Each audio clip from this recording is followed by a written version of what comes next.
is up? Everyone, Free Play Florida, how you doing today? We're in the dinner time hours. We're hours away from the epic event of tonight, the Free Play Florida After Party. Something I look forward to every year since we started it last year with video game music live. So today we got some special guests with us. My name is Kent Ward. I run Ongaku Overdrive for 11 years. Over 11 years, we have done video game concerts and nerdy events throughout Central Florida, mostly in Orlando, whether it be themed shows like Ongaku Vineyard or Halloween Party, or shows dedicated to Final Fantasy and Mega Man. We have done it all, and we're going to keep doing more. With me on the far end over there is a band from the Orlando/Central Florida area. They mash up video game music with your favorite pop hits. Trash Burger, how you guys doing? We got Stevie, Kevin, and David. How y'all doing? Doing swell here.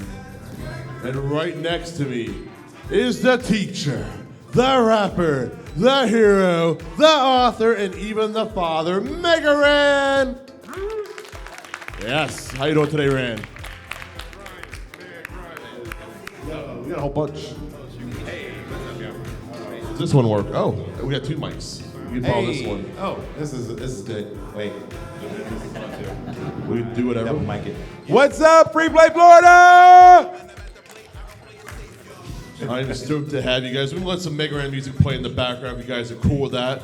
Of course, tonight is the Free Play Florida After Party. Starts at 9. If you don't already have your passes or you didn't get a pass that includes the After Party, you can still get them at the front. Make sure you do that because you do not want to miss it. It's going to be a whole night of live video game music in a room full of arcades and pinball. And these guys are going to be bringing you that hype. All right, so Might here we be go. the best way for you to play X-Men pinball is to get a VIP pass and not have to wait in line all day like everyone else. That and the John Wick. The lines have been popping. I had that trouble last year with the Next Generation Star Trek pinball machine. And even when we were playing, there was still a child at like 1 in the morning playing the Star Trek pinball machine while we were playing. I just 1 want to play a.m. Star Trek. Wow. It is crazy what they do here at Free Play. But yeah, they got some hardcore fans. Yeah, X-Men has been my favorite game of the weekend as well. And I look forward to maybe playing some more either later tonight or even tomorrow before everyone wakes up. So there you go. So we're going to talk about what it's like to be a video game musician, what it's like to perform that on stage, what goes into making these songs and touring and playing cons and all that. And also some of you at the stage have had music in video games. So we're going to talk about all that. But I guess the first burning question is, why are you guys video game musicians? What made you do this sort of thing? Start with you, Mega Ran. Why video games? Well, honestly, I tried to run from it as long as I could. I just, I couldn't get a lot of these tunes that I grew up with out of my head. And that's really what it came down to. I was working on original tunes and I would constantly be thinking about Mega Man boss themes and things like that. And I'm like, I wonder if I can recreate that sound, And I'd mess with my whatever doll I was in or try to sample and try to recreate or just find that innocence again from video games. And I just wasn't sure if this was something that would ever take off or if anybody would understand or relate to. But I didn't let that stop me because that wasn't a major concern because I just wanted to make something that would kind of make myself happy. Kind of trying to pop myself in the wrestling sense. It's like, let me just entertain myself by making this. And then when I finish, I'm like, oh, this actually isn't so bad. And I think that I found something that apparently a small section of the world kind of needed or just didn't know that they wanted. And I think that's really what it is. It's just kind of the peanut butter and jelly effect for me. Is taking two things you love and just squishing them together and just seeing what comes out. I'm really interested to hear what David has to say because David has actually been doing it longer than any of us. So I'm curious to see how his journey started. Calling out the old man. Let's start, y'all. Yeah, I've been doing it since 2001-ish, and yeah, it was kind of the same thing Raheem's talking about, where I kind of just wanted to do it for fun, for myself, and then also have a few friends and thought it would be cool. Hey, if I play this part, and you play this other part, and we harmonize, then wouldn't that be fun? And we're just kind of entertaining ourselves, and that's how it started. And then shortly after that, it turns out people were really interested, and it kind of took off, and MagFest became a thing, and that took off, and I've just been doing it ever since. But yeah, it just started as kind of just sort of like doing it for yourself, and it's just very satisfying to do, and then if other people also want to participate, that's great. What I find kind of cool about the scene when whether I'm playing chiptune or BGM shows, oftentimes the crowd is full of musicians themselves, like people who are really incredibly skilled musicians who really love video games, love comic books, love nerd culture, and that's always a really fun thing. It's like, but in the hip hop world where I come from, it's almost like the worst thing you can have is like a room full of rappers watching you, because that immediately means they're too cool to enjoy themselves, and that whatever you do is not going to be good enough. So they're going to kind of give you the arms folded, you know. But I don't get any of that. I've never seen any of that in the video game and chiptune scenes. But always finding really amazing musicians in the community who just do it for fun, you know. And I've just been like in awe at the talent that just lies within these communities. I'm gonna go with Kevin next. Kevin is the newest guy. He joined like Trash Burger earlier this year. He's their new drummer. He's been killing it. This is actually his first convention ever in his life. So how's that been for you, dude? Yeah, so I had no idea it was going to be like this, and I saw the layout, the map, and all the arcade machines and football machines. I'm like, wow, this is awesome. It's really so cool. And it is, yeah. I went and checked out the rooms and seen it. I love how they're like painting, like, what's it, Warhammer miniatures over there, or D&D or whatever. I was like, it's so cool. You're from the metal scene, right? Yeah, so, Okay. yeah, I play like metal music a lot, so I bring the heavy a little bit, but these guys, like, the arrangements are super fun to play, and what got me into like particular like video game music is like when I was super young, the first game I ever played was Sonic, and I like the music in that a lot of like J-Man tunes, and you know, Mario's a classic, but yeah, like it's just cool to be able to see the community like this, because a lot of like different things about like lore about different video games. I'm finding what was it earlier? Someone told me there's a video game, Wu-Tang video game, and I thought that was super Wu-Tang cool. Shaolin style. I'm like, well, I had no idea about that. That's awesome. Yes. So yeah, it's super cool. You know, blending two things together like that and seeing a whole new community that I didn't know was out there, and it's awesome. Super refreshing. Stevie, at the end, he's been in a few different groups under Polaris and now Trash Burger. So, what made you get in this? The first time I ever saw you, you were actually dressed as Mega Man EXE at a Nerdapalooza, the last one, actually. Yes, so for me it was, I grew up playing games with my father, my brother, my cousin, my sister, my mom. We all played video games. And the big one that was always stuck with me was Doom. Doom was the first game I have like clear memories of playing with my dad. And that soundtrack is very heavy metal, right? A lot of the songs there are basically stealing from like Slayer and Pantera and whatnot. And I started getting into actually playing music in middle school, and I had so many teachers tell me like video games are worthless. This is not something you want to do. Mrs. McCraw, she hated the fact that I loved the music from Final Fantasy, and I started to pull away from it. And I started just focusing on music. And it wasn't until I actually went back and listened to the music from Doom and Mega Man X, Contra, all these games that have like a heavy metal stint to them. And I was like paying attention to now the songs as a musician and not just someone playing the game. And it just kind of opened it up for me, like, this is metal, this is classical, this is opera, and it's all inside these 8-bit, 16-bit PC games that I grew up playing. And I had a buddy of mine who told me, like, hey, are you familiar with this band who do songs from games? Like, I have no idea what you're talking about. Please enlighten me. And he said, there's a band called The Advantage. Yes. And he gave me their CD. And I can say this with a straight face, that album changed my life because it became this big search for me. Like, I have to know what other bands are doing songs from games. what other cover bands are out there, who's doing what. Oh my God, there's so many different genres. There's jazz with the one-ups. There's a straightforward cover with The Advantage. There's heavy metal with Power Glove. And I started finding all these bands. I wanted to collect them all. And it wasn't until 2009 when Orlando used to have an event called Nerdapalooza.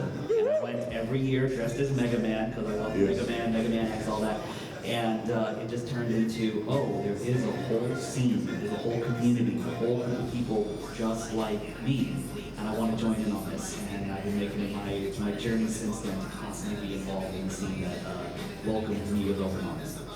Oh yeah, Steve, did going to those kind of events inspire you to actually start playing music? 100%. Actually, it was Nerdapalooza 2009 when I went there and I saw groups like my parents' favorite music, when I saw the Megas, when I saw all these bands. It was like, oh, this is a whole thing. And I remember that year, it was the summer. I would say at the end of the year, I started trying to write chiptune music. And I was like, no, I'm doing this. I absolutely, if they can do it, I can do it. It was going through my head. Incredible, love it. I am not a musician. I like organizing events because I love these acts so much. What they do is powerful. Like, ever since I was a kid, I would just put on a video game like Mega Man 2 or Sonic the Hedgehog and let that music play. I wouldn't even play. I just let it sit there on Bubble Band stage. I love that song so much. And ever since then, I've been a fan. Like, even when I was in high school, people ask me what kind of music I like to listen to. I say I love video game music. Like, oh, you mean that bleep bloop stuff? And like, they would just dismiss it. But like, over the years, video game music has taken it so seriously that there's now Grammy Award categories for video game soundtracks. 8-Bit Big Band just got nominated for the second time for a Grammy for doing video game arrangements. So now it's like the real deal. There's orchestras for like Final Fantasy and Nier and Zelda that tour the world, that pack out actual concert theaters with thousands of people. So it's legit now. No one's laughing at it now, and now we're doing these video game shows, and the audience is getting bigger and bigger. And it's been really cool to see the evolution of how things have been like the last 20 plus years. For sure, man. Just a little more on Nerdapalooza. That was kind of the first place. Orlando is such a big part of the Mega Ran story because it was literally the first place that I played any of the Mega Ran music. This was just going to be an online act for me. And I was performing as random. And I was like, oh, there's no way I can ever, there won't be a situation or a venue or an event that calls for me to do an entire video game themed project or rapping. It just won't happen, so I won't do it. So I expected it to be an online only kind of thing. And then Nerdapalooza came around right around the same time. And so I was able to play these Mega Man rap songs, for people, the very people that were listening to them online. So yeah, it was a great moment to come and see your tribe in real life, and it kind of like powered us to keep going. Little did any of us know that there were people out there that want to come see this, and they'll come. Yeah, for real. Like I didn't think that at all. We're just like, what? People want to sit and watch this stuff? I met my girlfriend because of Mega Ran, because I actually had discovered him on Kotaku because he had that big Splash Woman song from Mega Man 9. That was a huge deal, right? I remember that. So I started following him on the social medias, and I saw that he'd be playing in Orlando at Nerdapalooza. So I'm like, oh, I gotta go. So I went, and the same day I saw him perform, I met my now girlfriend of 12 years. So this man's music has literally changed my life, because also if I didn't ever went to that show, I probably wouldn't even be doing video game concerts either. So there you go. So thank you, Ran, for everything. Wow, that's an amazing story. Thank you. Look at that. Nerd music bringing people together. Oh yeah. People finding love. It's a beautiful thing. It really is. What are one of your favorite moments? Because speaking of nerd music and love, what's one of your all-time favorite moments of performing Mega Ran? Oh man, there's so many, but honestly, playing in Japan for the first time, I got a chance to go to Japan. The first time I think was 2013 to play a festival, Square Sounds Tokyo, which isn't around anymore, but just a beautiful event where mostly chiptune, a few BGM artists, and like me being like the only vocal artist. I fall somewhere in the center of this great loop of BGM, chiptune, and nerdcore, which is like a really fun place to be because I wind up being the only vocalist on a show a lot of times, which brings a different energy to the crowd who's just used to sitting there and listening, and now there's somebody telling you what to do or talking to you. So I got a chance to go out there and play, and we played with so many great composers. We played with Ongaku, who did Ape Escape and so many other games. We played with people who've done music for like Streets of Rage, so many just like legends, and playing in like these really small venues where like people are like literally hanging off the walls to hear like video game music. And I was just like, this is amazing. 50, 60 person capacity venues that are full and overflowed because people just really are so passionate about this stuff. And it was just a really awesome experience. And seeing how, you know, the minds that went into this stuff, like they were showing me how they hacked their Famicoms to create all this amazing stuff. And one guy even gave me a hacked Famicom that I started using on my set. And it's just a really amazing experience. So being able to take this out of my own home state was one thing, but to take it out of the country and see people that appreciated it somewhere else is probably my top moment for sure. Like just being able to travel with this thing that, you know, my mom was kind of like your teacher saying like, this isn't gonna get you anywhere. Like, it's time to put these video games down, you know? And I listened when I went to college. Like, I remember not taking a TV or my Super Nintendo freshman year because I was like, I gotta grow up. I can't do this anymore. And then by the end of the first semester, I was like, I need my Super Nintendo. And like, I had to sneak and bring it, and then I brought my Genesis next. But yeah, I really tried to like set these things down and not make them a part of my life. But you know, my mom's like, but especially when I was doing, there was a legal aspect to it that I was aware of, but just not fully, I don't know, I didn't really care, I guess. It's because I was illegally kind of sampling video game music, you know, because I didn't know how to utilize LSDJ or things like that. So I was like, well, I can just take some chip sounds, sample them, manipulate them, slow them down, speed them up, put some drums behind it, treating, you know, Mega Man like we did James Brown or classic, you know, samples that throughout hip hop that have lived forever. These are our new classics. So Mega Man, Zelda, Metroid are our new classics. So being able to bring those into our music was cool. But then I didn't realize that there was a possibility that this could get back to the actual copyright holders. And so with Capcom, it did. And right after the Kotaku thing that you talk about, I got an email from Capcom, and they were like, I think the subject was like, RE this Capcom album, or this Mega Man thing, or something like that. And I was like, oh geez. And the guy's like, hey, I'm so-and-so from Capcom, you know, great to meet you. We just want to talk to you about this album. And then he skips a bunch of lines, and then he says, don't worry, this isn't a cease and desist. And I'm like, thanks, all right. It just turned out that Capcom was really kind of ahead of the ball as far as like really gathering their community together and shining a light on community projects. And they were like, this is such a shining example of great fan art. And I was like, yes, fan art. That's exactly what this is. I'm certainly not stealing from you guys. Fan art, I love that, you know. And so they were like, man, can we interview you on our website? They had a Capcom Unity, you know, and they were like, can we interview you? And Comic-Con's coming up, and you want to come to Comic-Con? I'm like, yes, I do.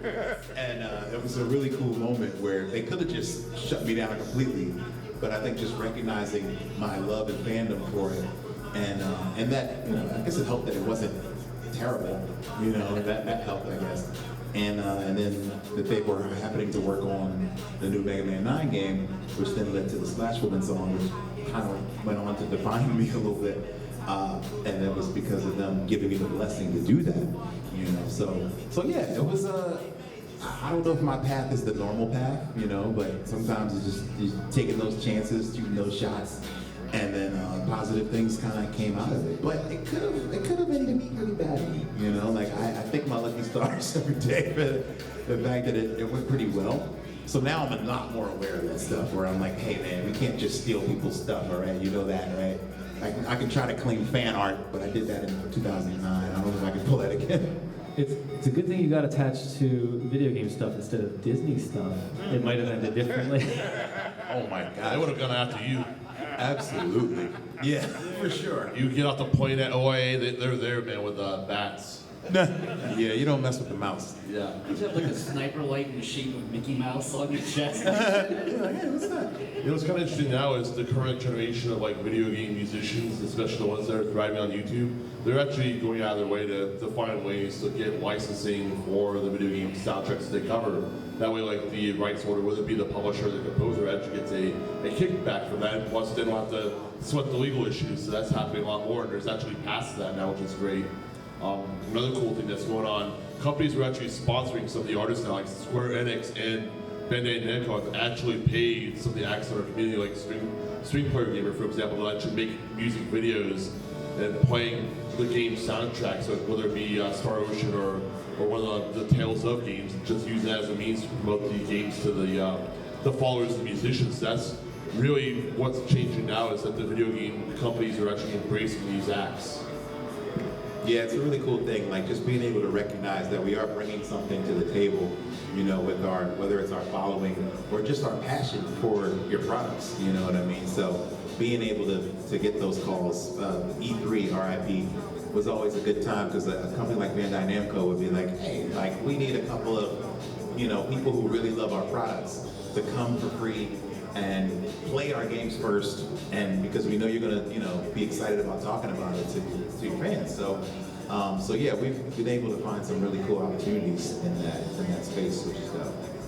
Awesome. Now I want to talk about the process of making your song, starting with Trashburger, because you do something that's a little bit different from a lot of the bands out there that play video game music. You take the legal risk of mashing notes up with acts like Britney Spears, Green Day, and the Ramones, and Metallica. So Where did that 40 seconds. Okay, is that the legal limit? Thing? It's, I don't know. It's something like that. It's like fair use if it's under a certain number of seconds. I don't know. I don't know if we're big enough to garner their attention yet, but. Where'd that idea come from, though? One day. Yeah, how'd the idea come about to do that? Oh, well, so it's kind of something that I toyed with in other bands I was in, and it's just something, if you jam a lot, you know, or you like listen to tons of music all over the place, and you're like, especially if you're jamming with other people, you'd be working on a song, you're like, hey, doesn't that sound a little bit like this other song? I thought you were playing that, and so then, you know, you connect the dots and you're like, oh, wait a minute. It would be kind of fun and interesting if we actually like reference this song while we're playing, you know, the main one. And sometimes it's, I don't know, the effect is interesting and kind of funny. And so we started pushing that to the extreme, basically. And other bands have been doing it too, like, but just not on a very large scale. So, for example, if Final Fantasy VI boss theme,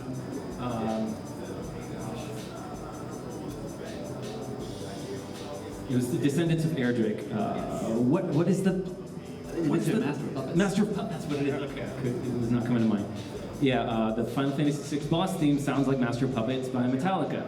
So when they play that song live, they reference it for a minute, and you know, people laugh, they respond. It's great. And so I just kind of thought, like, well, what if we just made an entire band that does that? Like, is that going to be? It might be too much, you know. But I think it turned out to be pretty fun, a good time. So that's where the idea came from. Yeah, that's one of the things that kind of got me in with these guys too. I heard the arrangements and I'm like, wow, this is incredible. Like it's a lot of changes, most of the time I hear like some beautiful music and I'm like, what is this from? It's Final Fantasy. So, but yeah, just hearing all those together. Yeah, and I forget what combo it was, but there was another combo that I'm like, I was listening to it, and then I'm like, oh, I see why they put these together, because it's almost the same song. It's funny. Exactly. They'll share like a phrase of notes, and then you're just like, oh wait, what if we just splice that into the song and then weave in between them, and it's got this cool effect. It's a lot of fun. I love the mashup that you guys do with the Billy Idol songs in Matoi's Cave from the original Final Fantasy. Like, who would even think to do that? But like, it's like, that's like, who thinks about Final Fantasy 1 music? It was like, you know, Final Fantasy 6 and 7 and beyond. So to pull something like that from Final Fantasy 1 that matched up with Billy Idol, I thought that was genius. That was Ashley, and Ashley's not here.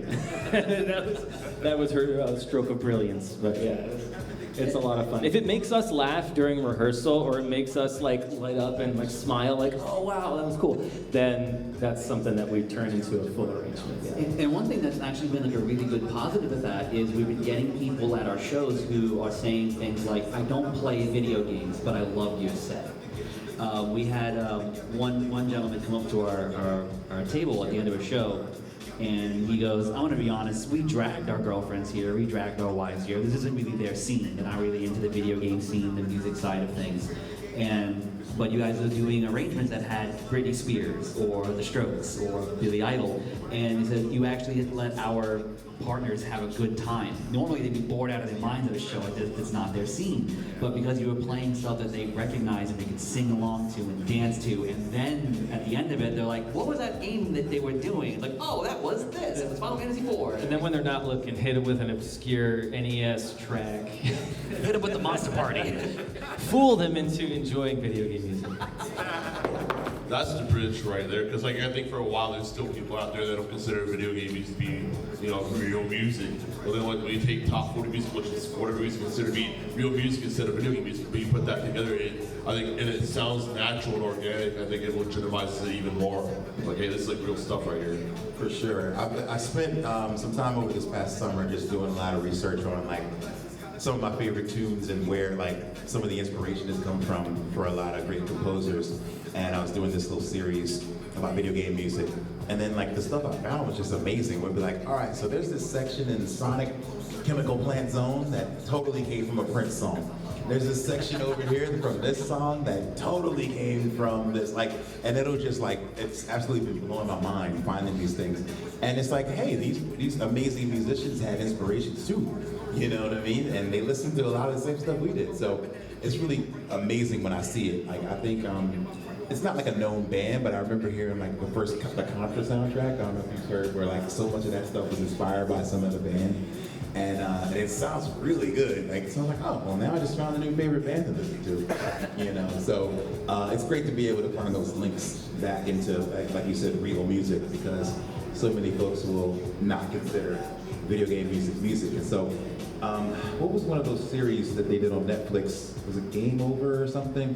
They did, I don't know, they did a couple of video game series, and they showed like Koji Kondo like playing a show in like Japan or something in like a small crowd or something, and I was just like, that's Koji Kondo. Like, this is like the freaking the legend. This is like the Beethoven of video game music. Like, I just was like, man, like more people should know. Like, you know what I mean? The Mario theme music is like one of the most recognizable tunes in history. You know what I mean? And so I just wish that these folks were revered in the same way that a lot of great musicians are. They should be, I don't know, Rock and Roll Hall of Fame is even the right place for them. But I feel like there's so many classic musicians that have created pieces of music that we love so much that but we don't get to really give them their props on. So a lot of what I do is also pointing back to that, being like, man, this stuff was so awesome that came out in 1983, wasn't it? Like, listen to this, So a lot of this is the connection to the past, much like a lot of my hip hop heroes did, Tribe Called Quest did it with jazz. So many other folks have done it with funk and soul music, and it's just resurrecting those records and showing them to a new audience. And that's kind of what I like to do with game music. Definitely.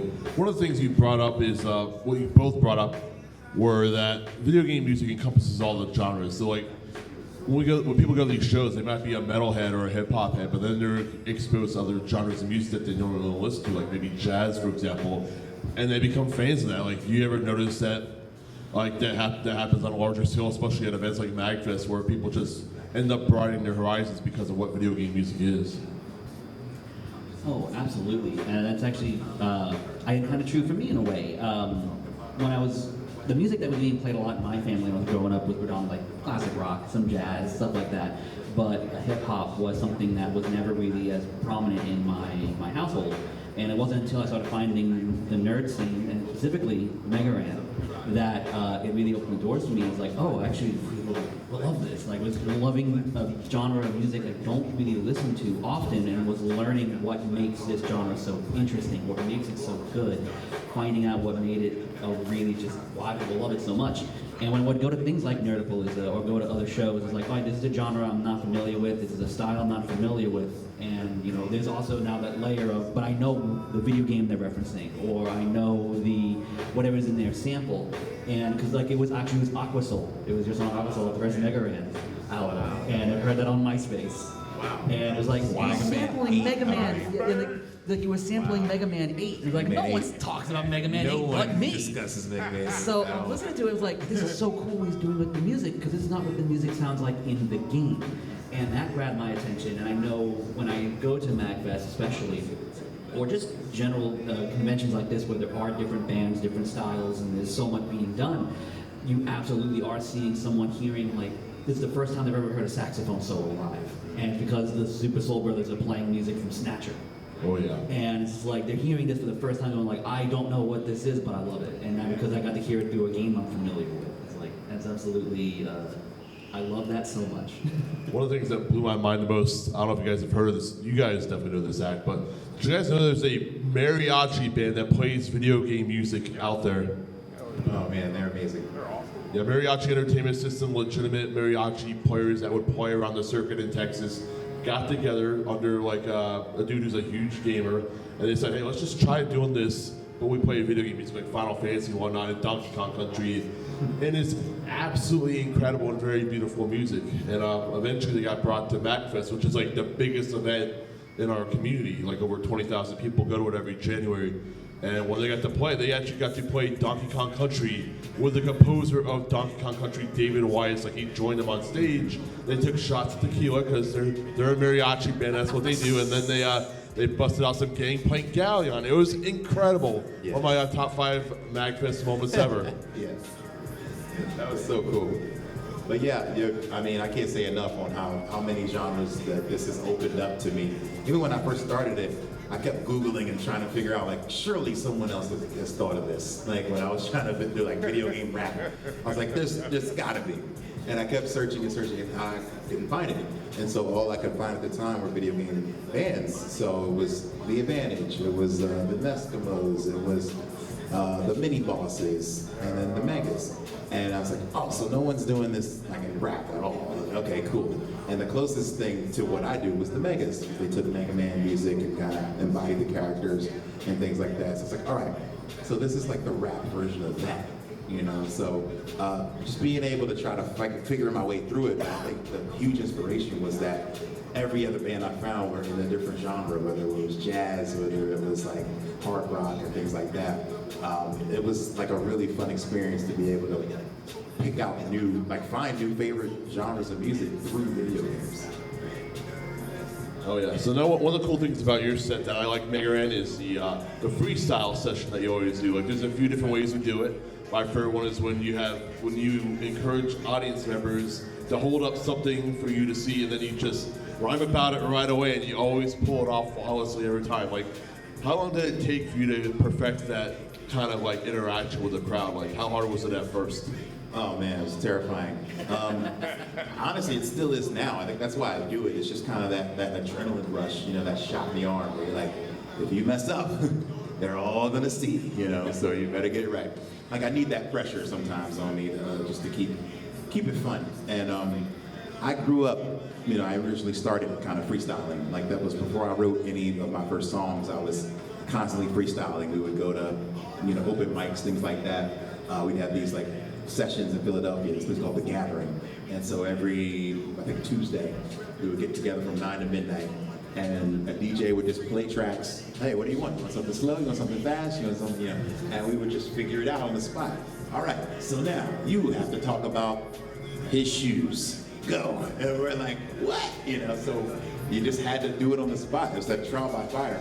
And we would mess up a lot, but also the encouragement of having your friends there also doing it really helped me.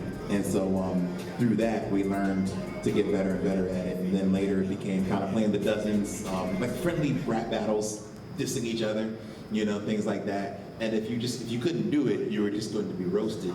uncontrollably. So you better figure this out. You know, again, trial by fire. You know, it's like we're going to roast you until you get this right, or just stop coming around. So yeah, you eventually figure it out, and everybody's like, "Oh, he got it!" And so that was a lot of the, you know, just I was an English major growing up, so just trying to use a lot of descriptive and figurative language, and being like, what if you were a microphone? What would you talk about? Like, oh, this guy's breath stinks, or things like that. Just trying to think of funny, but also interesting ways to keep the flow going. And so then I took that into a way to get the crowd involved, which was a freestyle. So I've changed it over the years, you know, after watching a few people kind of copy and do the same thing. I was like, oh, well, let me, you know, you have to update your formulas after a while. So now I do a name version of that, where it's like, my name is Raheem, and it's a name that people really screw up. So let me take the time to get everybody's name right, because names are so important. And then not only get your name, but also freestyle it into something else. And I'll probably mess up, but I think that also makes it entertaining, you know? So it's like, it has to also be fluid, but it really has to be funny, I think, to work. And sometimes messing up is the funniest thing you can do, where you're just like, I don't have anything, you stumped me, you know? So yeah, that's always been a fun part for me. But again, it's just that adrenaline rush, that moment I need where it's like, wake up, like, get, you know, after doing 10,000 hours of this, it's like, you gotta do something. You can't be on stage thinking about what you're gonna eat for dinner, you know, like, so you gotta be on your toes. So I like the idea of stumping the band, you know, and I don't have a band, so it's like, I might as well stump myself and have some fun with it. Yeah. For the Trash Burger guys, what have been some scary or terrifying moments for you guys on stage? And you can also include past acts. Oh man, so with Trash Burger, I think it was just those first few shows. I was terrified in those first few shows.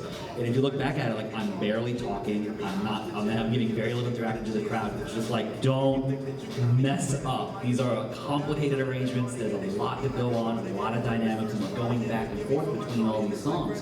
And it's not just that we're doing the video game songs that people are familiar with, we're also doing pop songs that mean a lot to someone.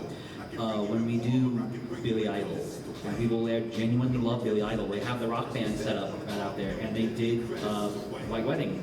And there are people dancing while the rock band is playing that song. These are songs that mean a lot to people, and it becomes this thing of like, I don't want to ruin someone's good time. This is something that means a lot to them. And not only are we playing the pop songs, there's also someone out there who also really likes that we're doing songs from games. Now with putting them both together, we can doubly disappoint this person. So those first few shows were terrifying for me, because it was just like, if I hit one wrong note, that's it, that's the end. People know these songs. And I would say outside of that, I think we played, with my previous band, Under Polaris, we played one show where it was a full-blown heavy metal show, and we had we realized we had a magical ability that we could make a crowd disappear. They did not care about us, and I could in real time see everyone leave, and that was heartbreaking. That is a very scary thing when you're on stage. Oh, I wanted to jump off the stage head first. That'd be mine. So mine's just like kind of like a little funny story, but I think if not the first show that I played with these guys, I threw a drum. I was thinking to myself like, oh, I'm gonna mess up. I'm messing up, and we were rocking out. Stevie looks at me with his like meat mugging, you know, just like rocking out, and I'm like, oh, did I mess something up? Like, what's going on? And because I get so like in my head about it, I actually dropped my stick. So I went to go pick up my stick, and I'm like, oh wow, that was embarrassing. And then my stick drops again, but it flies out of my hand into the crowd. And I got lucky that it was my buddy who came to see me play, that I hit him with my stick. So I was like, oh, everybody, you know, it's like the best. I just like launched it, so like, keep an eye on me while I'm playing it out. It was a friendly meat Be careful bug. out there.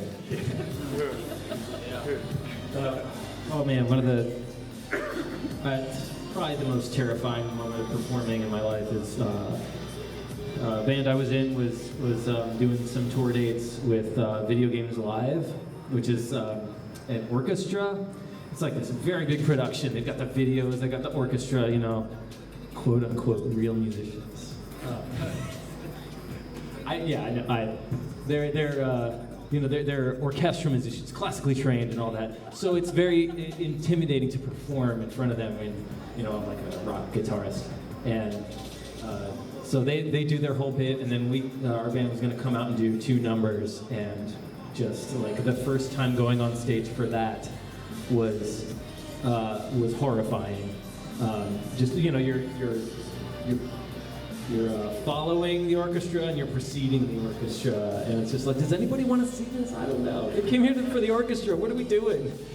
And the first time we played it, it was a botched job, and I knew we shouldn't have done this, but I was like, was it that bad? Should we go online and see if anybody's talking about it? And we did go online and look, and we should not have. But after that night, we did a few dates, and then after that night, everything went so much better, and we just fell into it and stopped caring so much, and we're just like, we're just gonna add our little flavor to this orchestral thing. So much better. But yeah, that one night was a whoopsie daisy. When something like that happens, did Tommy Tallarico give you guys any feedback after that first show with him? No, he was very generous. I was actually a little worried about that. I was like, I mean, is he gonna want us to do that again in the middle of his show? Like, it wasn't a train wreck. I mean, we got through it, but I was like, I wouldn't be surprised if he told us, hey, it's not working. But he did not do that. He was gracious, and we continued. He gave us more chances, and I'm glad he did, because it went really well after that. Very cool. So, one subject I want to talk about, because I see we got about maybe 10 minutes left. So, Mega Ran, you spent many years rapping about video games, and now you rap in video games. You're even a character in some of these games. So, how does this all come about? Like, how do you keep getting, I guess, these gigs or opportunities to have your music in games like Mortal Kombat 1 or River City Girls or Shredder's Revenge? How does that all happen?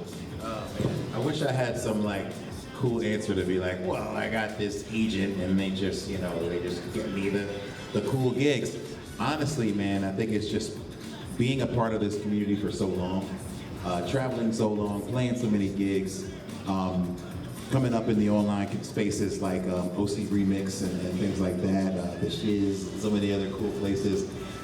Most of these musicians that make game music now, like for games, came out of these same communities. And so the time comes where somebody says, hey, I need a rapper who raps about video games. They're like, oh yeah, Mega Ran, duh. And that's usually how it happens. I mean, it's usually been that simple, where someone has needed someone and they're like, well, who can do this authentically that's known for doing this thing, where it wouldn't be like a stretch. A lot of times these major companies, when they need rap, they'll be like, all right, well, let's go to the Billboard charts, or let's go to the Grammys and figure out who's the best and bring them in. And sometimes it feels inauthentic, you bring in a big name act that doesn't really know the game. And so I've just been lucky with a lot of indie games or even larger games, where they brought in people with kind of indie beginnings, and it's important to them to have someone who has knowledge of the game. So they know that I've been doing this for a while. So I think it just comes down to being consistent on this path that has led to these cool opportunities, man. It's just been people are like, oh yeah, that's a person I follow on Twitter. That's a person I've been chatting with for 12 years. And then they just message me like, hey, I got a gig. You interested? And I'm like, yes, So it's really been that simple a lot of times from indie games, or I don't know if you can call it indie, but I mean just like the TMNT, Shredder's Revenge, to River City Girls, to AAA, like Mortal Kombat 1 and 11 have been just people that are in the community, people who go to MagFest, people who go to these events, who have been given these great opportunities to make games, make game music, and they also reach out to other people in the community to collaborate. And so I'm just really thankful, because back in the day, when people had opportunities like that, they would just try to do it themselves. So I had a friend who worked at Capcom, and he's like, well, they were working on a soundtrack, and I was working with localization, and they wanted someone to do this Japanese rap in English. So I just did it. And I was like, well, have you ever rapped before? He's like, no, it's terrible. But, you know, I couldn't find anyone, so I just did it. So normally that kind of thing would happen, which is why you would hear terrible raps in these early, you know, video games. You're like, who are these people? And they're people who don't do this, but just, hey, the thing called for it, so they just did it. So yeah, I'm very fortunate now. I still reach out. That's the one thing I think is important for people to know, is that when a cool thing comes about, I'm like, that sounds like it's right up my alley. Let me see if I know anyone at this developer and just chat with them. But the coolest ones that have come, I've been lucky where I did not have to reach out. But a lot of times, man, when they announce a new Turtles anything, I'm gonna be like, hey, you guys see this song? Because I did this thing for Shredder's Revenge and it's great. You know, so yeah, I think it's just important to constantly reach out. But I think for me, it's just been when you're consistent and persistent on the path that you're on, you know, people will hopefully recognize that persistence. That's great advice, because you've always been about the long game, really, because we all knew you before you were famous, by the way. I'm not famous. I saw you on the WWE for the new famous. Yeah, I saw you perform at a sold-out Madison Square Garden, by the way. Oh God, I got booed out of the building. I cheered for you. You had one fan in there. You were that one? All right, cool. Yeah. That's cool. I thought I was gonna get murdered in front of everybody. That crowd was definitely not ready for hip hop. But yeah, like those situations have just been like, well, hey, why don't you try this thing? It maybe hasn't been done before. Let's try it. And sometimes it works out, sometimes it doesn't. But I'm always willing to try, you know. And I think that eagerness has led to some really cool opportunities. So if I could give any advice, I don't know if we're going to get to an advice type of portion. It's always just be very persistent, very honest on your path. And so that, you know, everyone knows, like, oh, well, that's the guy who does the thing. So when I need a thing, I call the guy. You know what I mean? And that's really it. Absolutely. Trashberg, what has worked for you guys that you can impart on everyone in the building today? Oh man, David, actually, let me hear what you have. You've been doing this for so long. Like, what are you applying with this life? What's different for you here? Advice? I mean, if anybody was trying to do this, make sure you love it. It's kind of that vibe a little bit. Don't get into it because you think you're going to do a cash grab with the nerd community. It's not like that. Do it because you enjoy doing it. You have to enjoy the process and enjoy the hard work and just really love everything about it, and then it will be extremely fulfilling. And if you don't, it's going to be draining and difficult. And I mean, some people reach success that most of the rest of us don't. So chances are not great, I would say. So make sure you love doing it. That's true. I'm a 15-year overnight success story. So Yeah. so you literally got to be in it for the long haul. You Or didn't just love the process like you probably wouldn't have. gotta love it, man. Like you'll have your highs and lows, but you know you gotta the process. I've just learned that probably in the last 5 years. Is that if you really enjoy what you're making, then you already won. It doesn't matter how many likes, plays, streams it gets. But if you enjoy what you're making, you're winning the battle, because there's no worse feeling than playing a song every night that you hate for the rest of your life. So I would hate for that. Well, stuff. So as we wrap up, Trashberg, what do you guys got coming up besides tonight's show? Do you have any albums or tours you want to talk about? So we do have an EP up on our Bandcamp called Some Garbage Is Okay. Got links over there, by the way. Thank you. And you can hear our first EP on that. We are working on new recordings currently. Hopefully we'll have those out very soon. There is a whole knock on all wood possible that something could be something early into next year. So fingers crossed everything goes and we'll see. Hopefully looking for the first recordings with our drummer. Well, that is exciting, actually. I want to give props to Kevin for stepping up, because the other drummer left, and they were like, what are we going to do now? And Kevin's not only stepped up, but I feel like he's helped up the game of Trash Burger as a lot. And like, if you saw Trash Burger last year, and also last time you saw them, you're gonna see how much better they got tonight. So be excited about that. No pressure. Sorry about that. I like the pressure. The level up. I appreciate that very much. What about you, Randy? You got your links on the side of the screen. I'm promoting the Blue Sky as well. On Blue Sky now. Twitter's dead. We've been moving, so we're on the Blue Sky now. I also did a Nerdcore starter pack there. It's one of my most recent posts, which is just a lot of people in the community that if you want to find them on Blue Sky, they're in there. I'm always working on new stuff, but right now it's kind of secret. I'm working on a new children's album that will come out next year, maybe in the summer. But yeah, that's kind of all I can talk about. But hopefully another tour is going down by the spring. I'll probably be back around these parts around that time. And yeah, that's it. But I'm always tweeting, telling dad jokes, and putting up my favorite pieces of video game music on all those sites. Excellent. And of course, we're on Ongaku Overdrive. We do shows in Central Florida throughout the year. We just had a banger Halloween party. Everything we've done the last year and a half as far as live shows, you can watch on our YouTube. I recommend going to that. A lot of awesome stuff. He did a great collab show with the Breakers, RIP, earlier this year, and we've had Trash Burger's latest stuff on there as well. We have Discord, we have Instagram, all that stuff. You can join our Discord. I got business cards if you just want to scan something. We're still pulling out our 2025, but we're doing a charity show on Twitch. We still do virtual concerts every now and then. We're keeping strictly the charity shows to limit overhead. It also gives acts from all over a lot of chance to help us raise money for different organizations. This past June, we did something for Zebra Youth, which is a very cool LGBTQ organization here in Orlando. Next month, on December 8th, we're doing a charity show to raise money for Give Kids World Village. They help families of terminally ill children come to our area, Central Florida, to have that magical vacation experience that we are known for. It's turn around the lives of some of the kids that end up coming through and they end up turning out okay.